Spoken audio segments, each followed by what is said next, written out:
Hello everyone. हम लोग chemical bonding का पार्ट 1 पढ़ चुके हैं। मैंने पहले एक वीडियो अपलोड कर दिया है पार्ट 1 से। अब हम पढ़ेंगे केमिकल बॉन्डिंग का पार्ट 2। जैसा कि आप बोर्ड पे देख ही रहे हैं, chemical bonding part 2, this is VSEPR theory. और ये वेस्पर थ्योरी बहुत ही बहुत ही बेसिक टॉपिक है, लेकिन इससे रिलेटेड क्वेश्चन हमेशा नेट, गेट और सेट में पूछे जाते हैं। That's we have to study. Let's start. VSEPR theory का जो है फुल फॉर्म आप लोग जानते ही होंगे, क्या होता है? Valence shell electron pair repulsion theory. ठीक है, ये इसका फुल फॉर्म है, valence shell electron pair repulsion theory.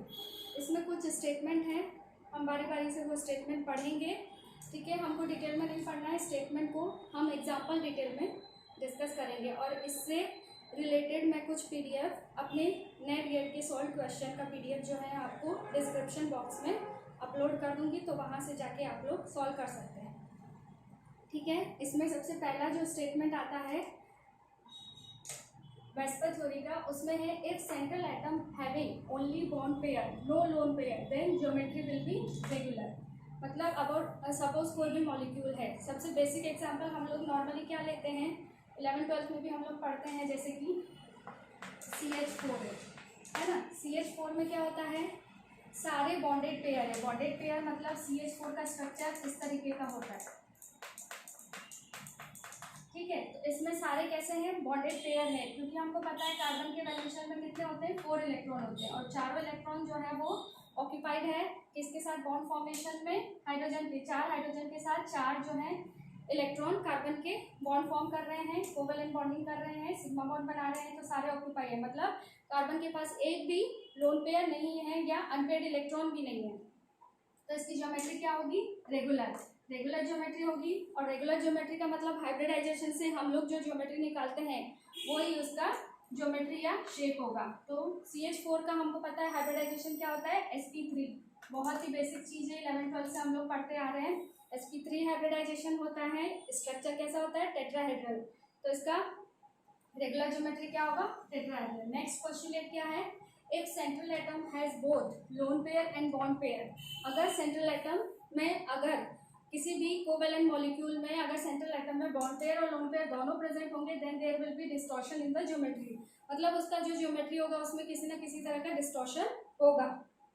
वो डिपेंड करता है लोन पेयर की संख्या पे, नंबर ऑफ लोन पेयर।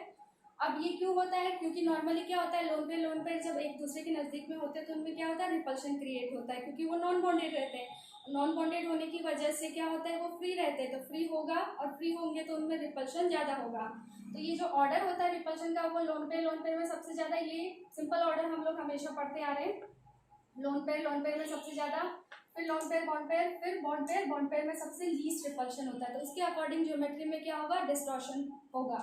और ज्योमेट्री में जब डिस्टॉर्शन होता है तो हमको पता है उसका बॉन्ड एंगल भी डेविएट होता है। इसका बेसिक जो कंपैरेटिव एग्जांपल हम लोग क्या पढ़ते हैं नॉर्मली, यहाँ पे लिख दे रही हूँ मैं, वहाँ पर जगह नहीं है। CH4 NH3 H2O। ठीक है, CH4 में क्या होता है, लोन पेयर 0, यहाँ पे लोन पेयर क्या होते हैं, 0। अमोनिया, नाइट्रोजन में 1 लोन पेयर होता है, वाटर में जो ऑक्सीजन होता है उसमें 2 लोन पेयर होते हैं। तो हम जानते हैं कि जो CH4 है उसका बॉन्ड एंगल 109 डिग्री होता है। फिर अमोनिया है, उसका बॉन्ड एंगल डिक्रीज होता है अराउंड 107, ये हम लोग जानते हैं। और वाटर का जो है वो 104.5 हो जाता है। तो जैसे जैसे number of lone pair increase होते हैं, बॉन्ड एंगल में डिस्टॉर्शन, बॉन्ड एंगल में भी कमी आती है और स्ट्रक्चर भी डिस्टॉर्टेड हो जाता है। CH4 का स्ट्रक्चर टेट्राहेड्रल होता है, अमोनिया का स्ट्रक्चर पिरामिडल होता है, और वाटर का स्ट्रक्चर बेंट या एंगुलर होता है। ये बहुत ही बेसिक चीज़ें, मुझे नहीं लगता इनको अच्छे से एक्सप्लेन करने की जरूरत है।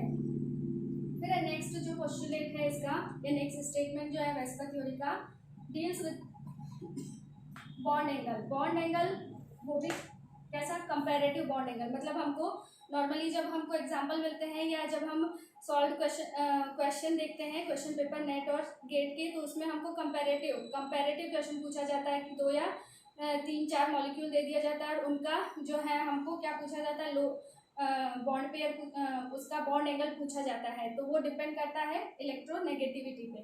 ठीक है, बॉन्ड एंगल किससे रिलेटेड है, यहाँ पर इलेक्ट्रोनेगेटिविटी से। तो सबसे पहले इसके लिए एक ट्रिक होती है, वो ट्रिक हम लोग याद रखेंगे। सबसे पहले जो हमको नंबर ऑफ मॉलिक्यूल्स दिए गए हैं जिनका हमको कंपैरिजन करना है अकॉर्डिंग टू बॉन्ड एंगल, उसका सबसे पहले हम लोग क्या देखेंगे, हाइब्रिडाइजेशन। अगर हाइब्रिडाइजेशन सेम है then we will see lone pair of electron. अगर लोन पेयर ऑफ इलेक्ट्रॉन भी सेम है तो हम कहाँ जाएंगे, फिर उनका इलेक्ट्रोनेगेटिविटी देखेंगे। उसमें जो इंक्लूडेड एटम्स है, उस मॉलिक्यूल के अंदर जो भी एटम्स इंक्लूडेड है उसका क्या देखेंगे, इलेक्ट्रोनेगेटिविटी। अब इसमें इलेक्ट्रोनेगेटिविटी हम सराउंडिंग एटम का भी देख सकते हैं और सेंट्रल एटम का भी देख सकते हैं। इसके लिए एक ट्रिक है कि अगर सेंट्रल एटम का इलेक्ट्रोनेगेटिविटी इंक्रीज होगा तो उसमें बॉन्ड एंगल भी इंक्रीज होगा, मतलब electronegativity is directly proportional to bond angle. किसके केस में, सेंट्रल एटम के केस में, है ना। यहाँ पर सेंट्रल एटम की बात हो रही है, लेकिन अगर हम सराउंडिंग एटम का कंपैरिजन करेंगे, क्योंकि अगर सेंट्रल एटम सेम होगा तो हम सेम सेंट्रल एटम के बेसिस पे कंपैरिजन नहीं कर पाएंगे।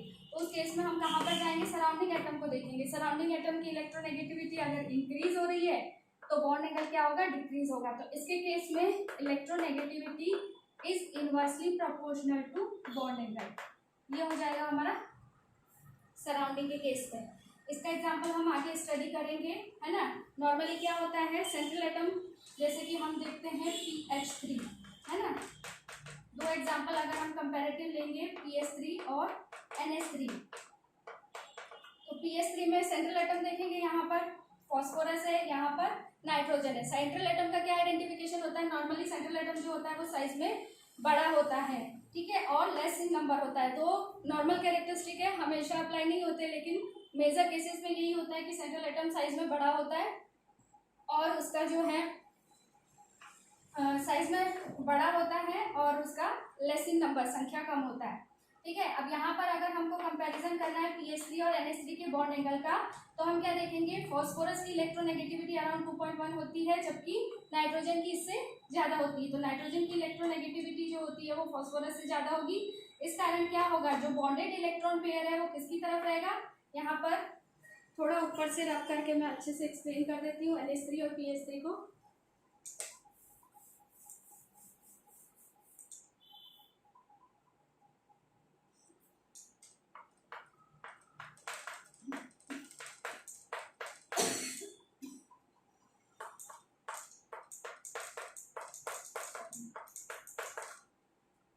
यहाँ पर क्या है, फॉस्फोरस है और यहाँ पर नाइट्रोजन है। As we know that is electronegativity of nitrogen is greater than phosphorus. तो उस केस में क्या होगा, बॉन्डेड इलेक्ट्रॉन पेयर जो होंगे वो किसकी तरफ ज्यादा नजदीक होंगे, विड्रॉइंग नेचर नाइट्रोजन का ज्यादा है कंपेयर टू हाइड्रोजन, तो वो किसकी तरफ होंगे, नाइट्रोजन की तरफ। इसमें क्या होगा, करीब करीब सेम है, तो इसमें क्या होगा, सेंटर में होंगे, मतलब फॉस्फोरस और यहाँ हम ऐसा नहीं बोल सकते कि कम्प्लीटली फॉस्फोरस की तरफ है या कम्प्लीटली हाइड्रोजन की तरफ है। तो यहाँ पर शेयर्ड इलेक्ट्रॉन पेयर जो होंगे वो सेंटर में होंगे, जबकि नाइट्रोजन के केस में shared electron pair towards nitrogen होंगे। उस केस में क्या होगा, जब ये बॉन्डेड इलेक्ट्रॉन पेयर एक दूसरे के नजदीक आएंगे, तो हमने जो रूल अप्लाई किया है यहाँ पर ये वाला कि बॉन्ड पेयर में रिपल्शन होगा। रिपल्शन होने की वजह से ये क्या होगा, ये दोनों जो बॉन्डेड इलेक्ट्रॉन पेयर एक दूसरे से दूर जाने की कोशिश करेंगे, दूर जाएंगे तो क्या होगा, बॉन्ड एंगल इंक्रीज होगा। तो हमारा ऑर्डर क्या होगा, कंपैरेटिव इस तरह से कि सेंट्रल एटम की अगर इलेक्ट्रोनेगेटिविटी बढ़ेगी तो बॉन्ड एंगल भी बढ़ेगा, ठीक है। अब नेक्स्ट है इसका एग्जांपल हम ले सकते हैं वाटर और OF2।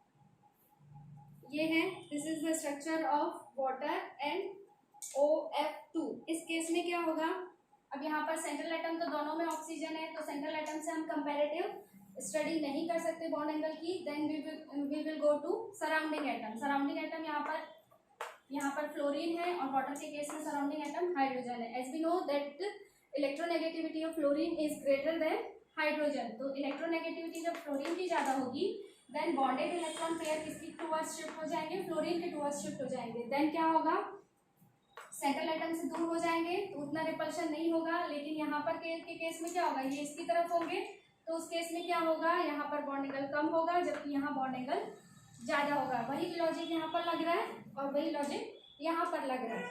ठीक है, तो ये हमारा हो जाएगा वाटर का bond angle greater than OF2।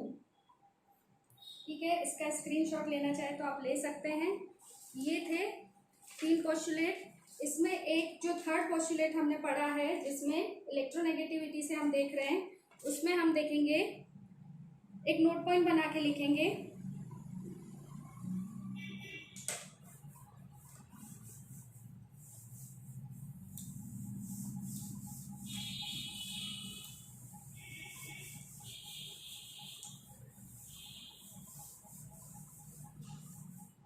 Note point बना के ये लिखेंगे कि अगर सेंट्रल एटम में कोई लोन पेयर नहीं है और सारे सराउंडिंग एटम सेम है तो ज्योमेट्री क्या होगी, रेगुलर होगी।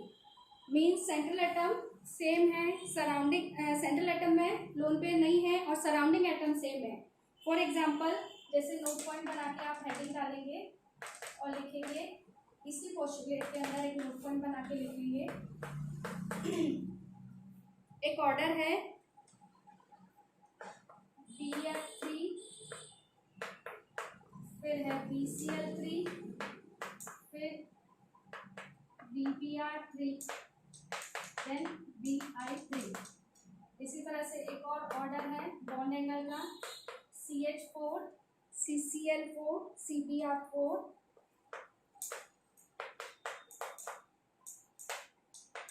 और CI4।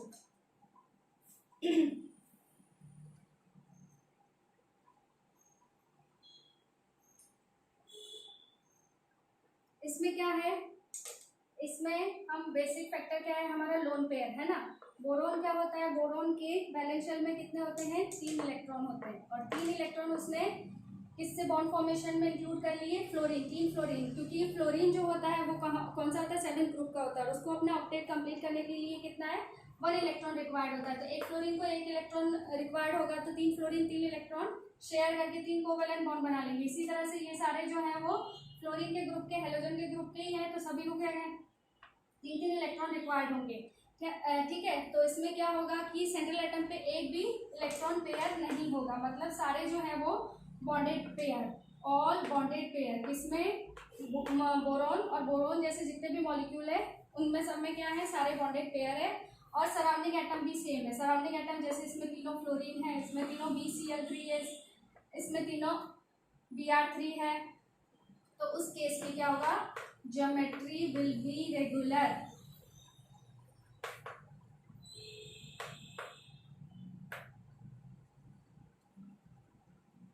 No distortion in bond angle.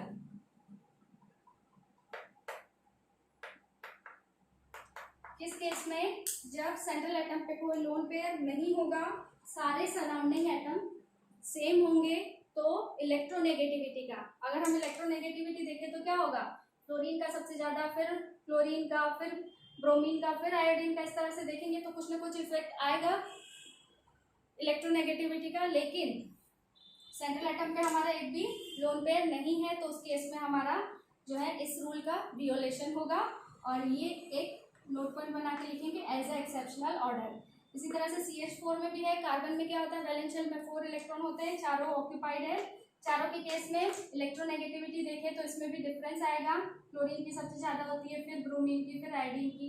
इस तरह से यहाँ पे भी कुछ ऑर्डर होगा। लेकिन क्या होगा, यहाँ पर कार्बन के सारे बॉन्डेड इलेक्ट्रॉन पेयर है तो यहाँ पर भी क्या होगा, violation of this third rule, geometry will be regular. तो सबकी ज्योमेट्री टेट्राहेड्रल होगी, दैट इज रेगुलर ज्योमेट्री। और यहाँ पर भी बोरोन के जितने भी हाइलाइट्स है उसमें भी सब में ज्योमेट्री रेगुलर। ठीक है, अब एक है लास्ट और आखिरी पोस्टुलेट इसी का, वेस्पर थ्योरी का। इसका स्क्रीनशॉट ले लीजिए आप लोग, लेना चाहे तो। ये भी बॉन्ड एंगल को ही एक्सप्लेन करता है।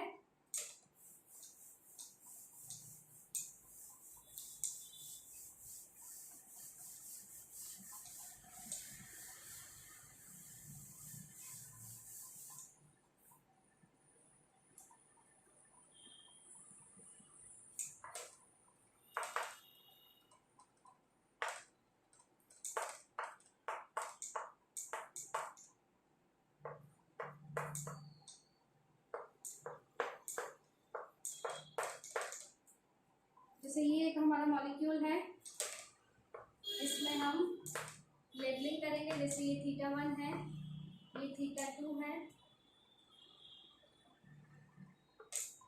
और ये है θ3।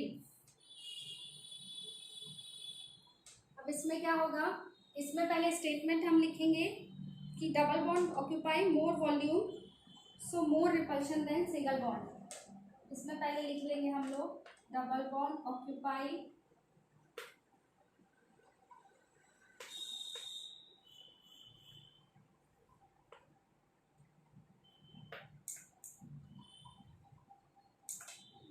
more volume than single bond, so bond angle of double bond will be higher than single bond। तो यहाँ पर ऑर्डर क्या बनेगा, जैसे हम लोग जानते हैं डबल बॉन्ड किससे फॉर्मेशन होता है, एक सिग्मा और एक पाई। यहाँ पर सिर्फ सिग्मा, यहाँ पर सिर्फ पाई है।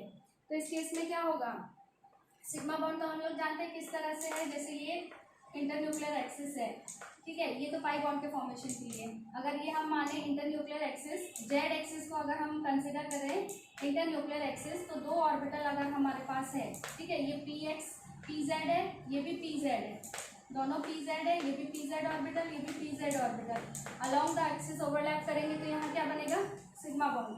तो सपोज ये हमारा सिग्मा बॉन्ड बन गया। नेक्स्ट इसी के परपेंडिकुलर इस तरह से, है ना, इसी के परपेंडिकुलर या तो हम पी एक्स ले सकते हैं या पी वाई ले सकते हैं। एक हॉरिजॉन्टल होगा तो बाकी जो दो है पी एक्स और पी वाई वो उसके परपेंडिकुलर होंगे। ये आपस में क्या करेंगे, perpendicular to the axis overlap करके क्या बनाएंगे, पाई बॉन्ड का फॉर्मेशन करेंगे। और इस तरह से जो पाई बॉन्ड का जो क्लाउड होगा, जैसे यहाँ इस तरह से बॉन्ड बनाया इन्होंने पाई बॉन्ड का, तो पाई बॉन्ड जो होता है उसका क्लाउड कैसे होता है, above and below the plane, है ना। तो इसमें भी अगर हम यहाँ देखेंगे तो जो पाई इलेक्ट्रॉन का क्लाउड होगा वो यहाँ पर किस तरह से होगा, ये अबव और ये बिलो द प्लेन। तो क्या होगा, ये बॉन्ड और ये बॉन्ड, है ना, ये सिग्मा बॉन्ड है, ये सिग्मा बॉन्ड है और ये पाई बॉन्ड है, तो इनमें क्या होगा, रिपल्शन होगा। रिपल्शन मतलब डबल बॉन्ड को ज़्यादा स्पेस ऑक्यूपाई होगा, तो ये वाला बॉन्ड और ये वाला बॉन्ड दोनों में क्या होगा, स्पेस ज़्यादा हो जाएगा। इसी तरह से सिमिलरली यहाँ पर भी डबल बॉन्ड का cloud above and below the plane दोनों तरफ है, तो उस केस में क्या होगा, ये प्लेनर होता है ना, डबल बॉन्ड जो होता है वो क्या होता है, sp2 हाइब्रिडाइज होता है, और sp2 हाइब्रिडाइज होगा तो ये स्ट्रक्चर प्लेनर होगा, तो जितना ऊपर होगा रिपल्शन उतना ही पीछे होगा। तो ये दोनों इक्वल है क्योंकि हमारे ये एटम भी सेम है, ये अगर डिफरेंट होते तो उसके अकॉर्डिंग रिपल्शन कम ज़्यादा हो सकता था। तो यहाँ पर बॉन्ड एंगल का ऑर्डर क्या होगा, θ1 और θ2 होंगे तो इक्वल, लेकिन इससे ज़्यादा होंगे, तो उस केस में क्या हो जाएगा, θ1 θ2 दोनों इक्वल हो गए। अब इसको क्या करेंगे, कम हो जाएगा, ये हो जाएगा θ3। तो ये इस तरह से हमारा ऑर्डर हो जाएगा कि अगर डबल बॉन्डेड सिस्टम है तो डबल बॉन्डेड सिस्टम में जो है वो बॉन्ड एंगल सिंगल बॉन्ड से ज़्यादा होगा, क्योंकि double bond occupy more volume than single bond. ये थे हमारे चारों पोस्टुलेट वेस्पर थ्योरी के। अब हम कुछ क्वेश्चन कर लेते हैं जो कि प्रीवियस ईयर्स नेट में पूछे गए हैं। पहले आप लोग स्क्रीनशॉट ले लीजिए अगर लेना चाहे तो।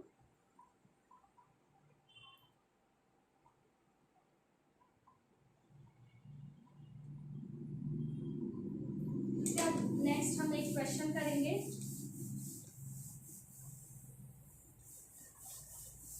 जो कि नेट जून 2011 में पूछा गया है।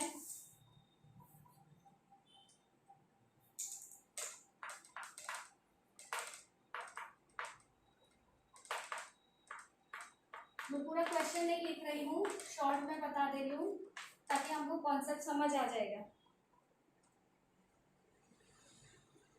Number of lone pair of electron on center atom.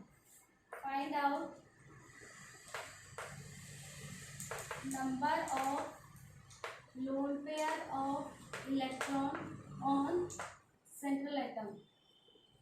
इसमें ऑप्शन भी पूछे गए थे, मैं ऑप्शन नहीं डायरेक्ट एग्जांपल ले रही हूँ, तो हम सभी एग्जांपल को, सारे ऑप्शन को एक साथ स्टडी कर लेंगे। ठीक है, इसमें ऑप्शन दिया गया था ABCD करके, मैं सभी ऑप्शन ना लेके थ्योरेटिकल ही बता दे रही हूँ।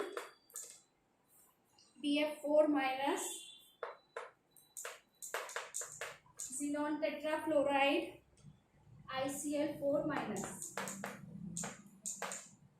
ठीक है, इसमें सबसे पहले हमको हाइब्रिडाइजेशन, सभी में हाइब्रिडाइजेशन चेक करना पड़ेगा। हाइब्रिडाइजेशन भी हम लोग ट्रिकी वे में कर सकते हैं। इनऑर्गेनिक मॉलिक्यूल्स में जो हाइब्रिडाइजेशन निकालते हैं ट्रिकी वे में, वो भी स्टेरिक फैक्टर से निकालते हैं।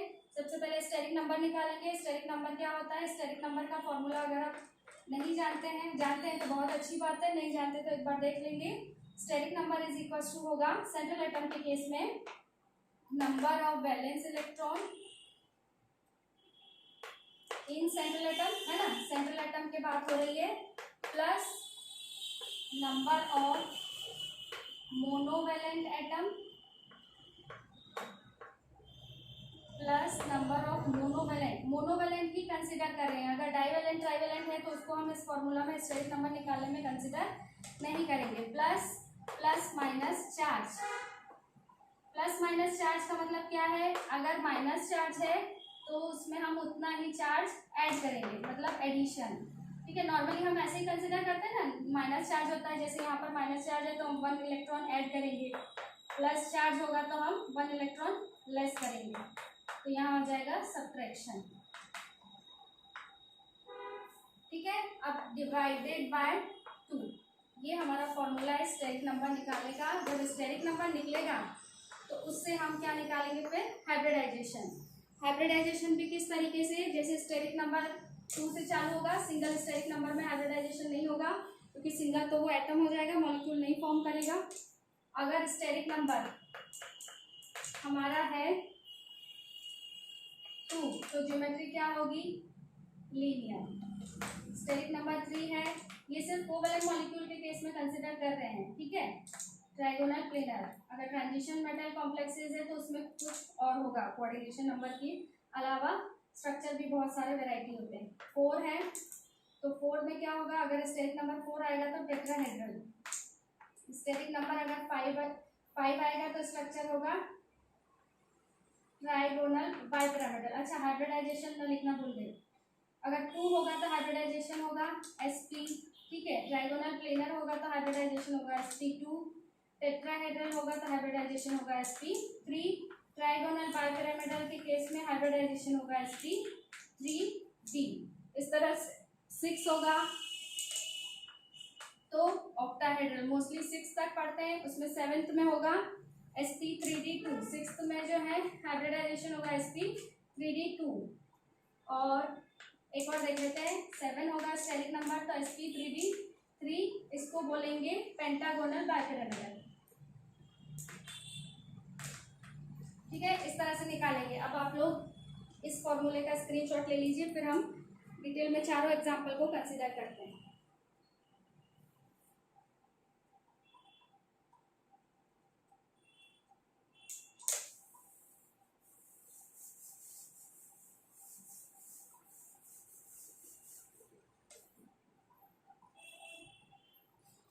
अब इसमें सल्फर का स्टेरिक फैक्टर निकालेंगे। स्टेरिक फैक्टर या स्टेरिक नंबर कुछ भी बोलो। इसमें वैलेंस शेल में सल्फर के 6 होते हैं, ऑक्सीजन फैमिली का है, प्लस फ्लोरीन मोनोवैलेंट है। मोनोवैलेंट से कितना हो जाएगा? 4 मोनोवैलेंट है। चार्ज क्या है? 0 डिवाइडेड बाय 2, तो क्या हो जाएगा? 10 डिवाइडेड बाय 2, मतलब स्टेरिक नंबर 5 आया। 5 आया स्टेरिक नंबर, तो हमारे लिस्ट में हमने लिखा है sp3d। sp3d में क्या होगा? 5 में, मतलब इस तरह से इसको डिवाइड करेंगे बॉन्ड पेयर लोन पेयर में। बॉन्ड पेयर कितने हैं? 4 है। लोन पेयर एक बचेगा, ये जो है वो 5 जो होगा वो steric number bond pair plus lone pair को इंडिकेट करता है। ठीक है, अब यहाँ पर हमारे सराउंडिंग एटम कितने हैं 4, मतलब एक हमारा क्या है लोन पेयर। तो इस तरह से सल्फर पे एक लोन पेयर होगा। और हमने क्वेश्चन में यही पूछा गया नंबर ऑफ लोन पेयर, तो SF4 में नंबर ऑफ लोन पेयर कितने हो जाएंगे 1। इसी तरह से BF4 में निकालेंगे, स्टेरिक नंबर निकालेंगे पहले।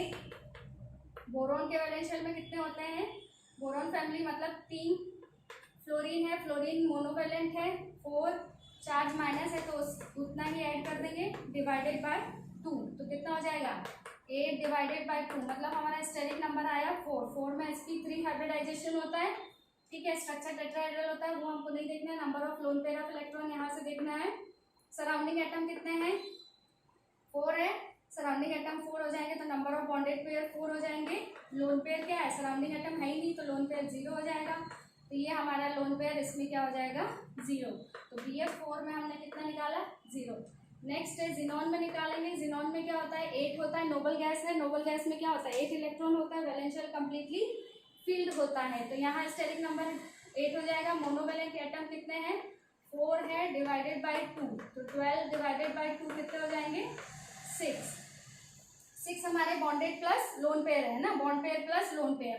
अब सराउंडिंग एटम कितने हैं 4 है, तो बचे हुए कितने होंगे लोन पेयर होंगे, तो इसमें कितना आ जाएगा, मतलब हमारे यहाँ पर लोन पेयर आ गया 2। नेक्स्ट है इसमें करेंगे स्टेरिक नंबर, आयोडीन का निकालेंगे। आयोडीन क्या होता है हेलोजन फैमिली का है, वैलेंशियल में 7 इलेक्ट्रॉन होते हैं।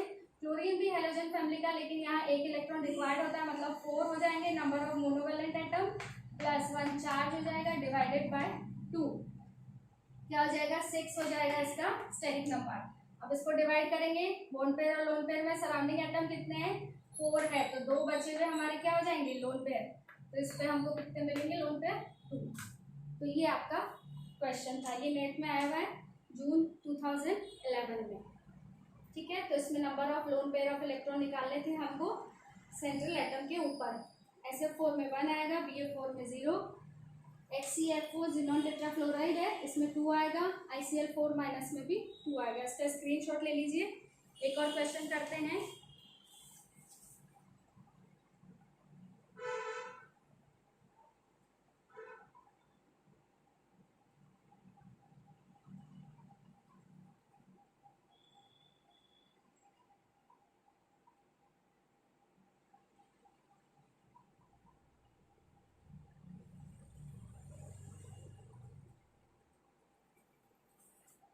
एक क्वेश्चन है, लिखेंगे हम लोग जून 2011 का ही है। मोस्टली ऐसे ही क्वेश्चन आते हैं, बेसिक कॉन्सेप्ट यही रहता है, लैंग्वेज कुछ बदल देते हैं। अभी तक भी पूछा गया है, 2009 तक भी इससे रिलेटेड क्वेश्चन पूछे गए हैं। लॉजिक कॉन्सेप्ट सब यही रहता है, बट थोड़ा सा लैंग्वेज को घुमा फिरा के पेश कर दिया जाता है। इसमें क्वेश्चन लिखेंगे, अकॉर्डिंग टू वेस्पर थ्योरी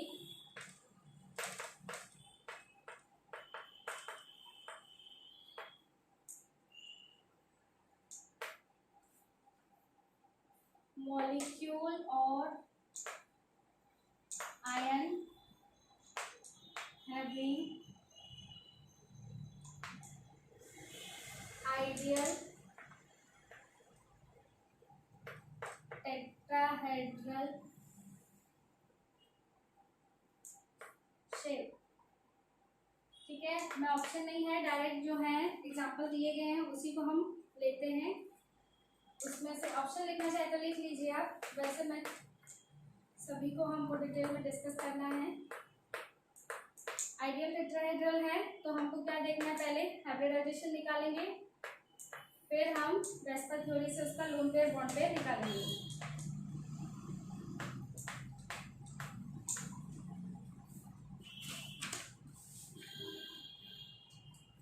जैसे SF4 है, SF4 में क्या होगा, वही अभी हम लोग पढ़े थे, स्टेरिक नंबर कितना आता है इसमें 6 आएगा।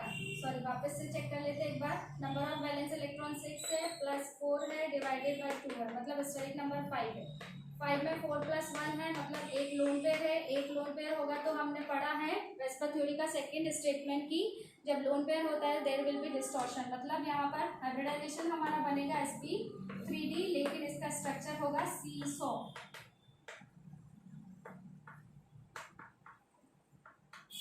ठीक है।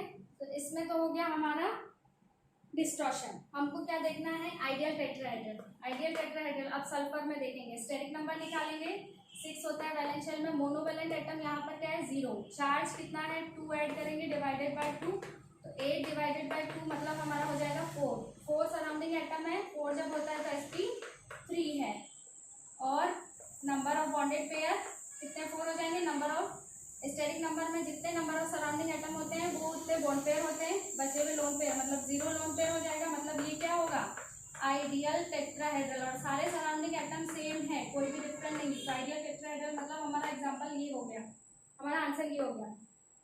नेक्स्ट है H2Cl2। हाँ, इसका स्ट्रक्चर हमको ध्यान रखना है, जैसे कि H2O2 का स्ट्रक्चर होता है उसी तरह से इसका भी स्ट्रक्चर होता है, ओपन बुक स्ट्रक्चर, ठीक है। तो इसमें क्या होगा, इसमें हाइब्रिडाइजेशन कौन सा होगा, इसका हाइब्रिडाइजेशन जो है वाटर जैसा होगा, इसका स्ट्रक्चर जो है ओपन बुक होता है,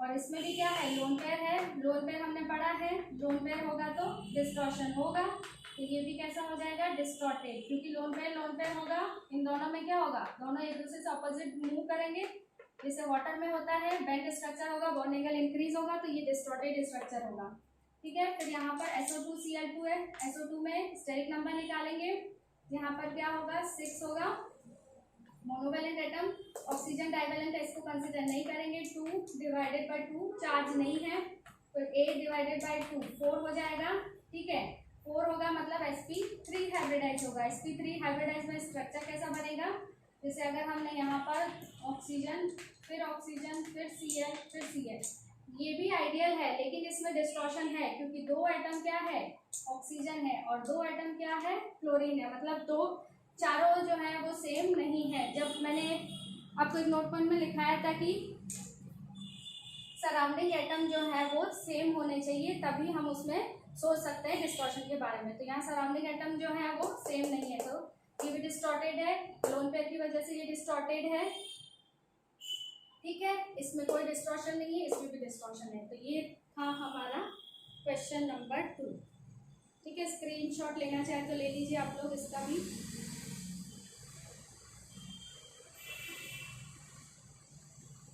एक और क्वेश्चन है जून 14 में आएगा, वो करते हैं।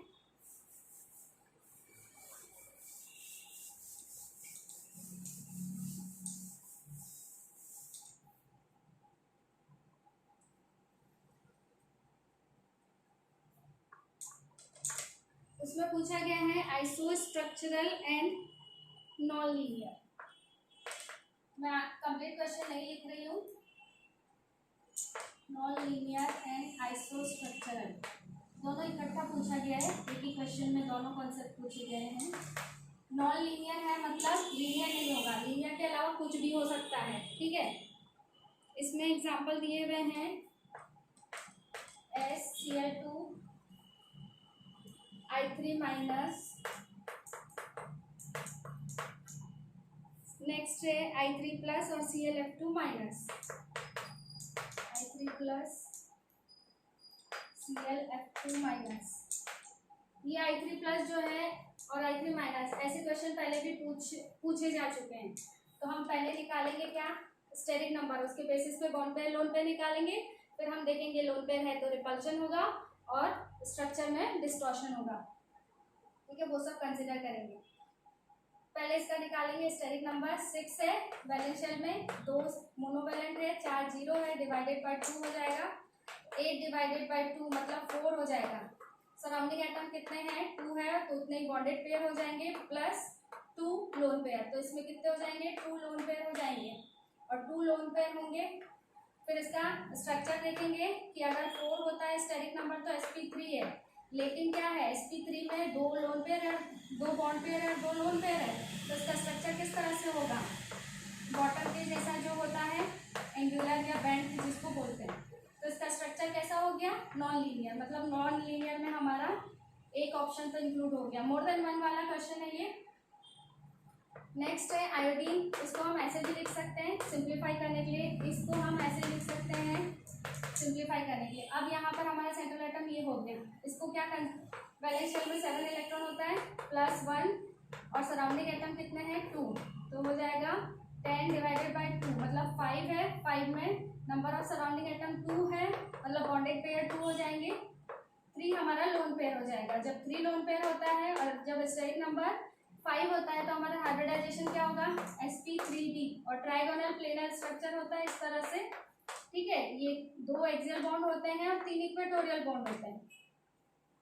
यहाँ पर क्या होगा, 3 लोन पेयर है तो लोन पेयर हमको पता है इक्वेटोरियल पोजीशन पे जाते हैं, और इलेक्ट्रोनेगेटिव ग्रुप होता है तो एक्सियल पे जाता है। तो हमारे जो आयोडीन है वो कहाँ जाएंगे, और चार्ज जो होगा वो पूरे पे लगाएंगे, ठीक है। और ये हमारा सेंट्रल एटम आयोडीन हो जाएगा। तो ये इसका स्ट्रक्चर कैसा हो जाएगा, लीनियर, मतलब लीनियर में हमारा एक ऑप्शन आ गया। इसमें कैसे करेंगे, 7 हो जाएगा +2 - 1 डिवाइडेड बाई 2, ठीक है। 4 स्टेरिक नंबर आ जाएगा, सराउंडिंग एटम कितने हैं, 2 + 2। sp3 अगर देखें हाइब्रिडाइजेशन तो 2 + 2 में क्या होता है, वाटर जैसा स्ट्रक्चर होगा, मतलब इसका स्ट्रक्चर कैसा होगा, बैंड, ठीक है। नेक्स्ट हमारा इसमें देखेंगे steric number 7 plus monovalent atom 2 + 1 divided by 2, तो 10 डिवाइडेड बाई 2 मतलब 5 स्टेरिक नंबर आएगा। 5 स्टेरिक नंबर में डिवाइड करेंगे, बॉन्ड पेयर 2 हो जाएंगे, +3। अब sp3d हाइब्रिडाइजेशन है, ठीक है। इसका स्ट्रक्चर भी कैसा हो जाएगा, लीनियर। तो ये लीनियर हो जाएगा, ये नॉन लीनियर हो जाएगा, फिर ये हमारा क्या हो जाएगा, लीनियर हो जाएगा,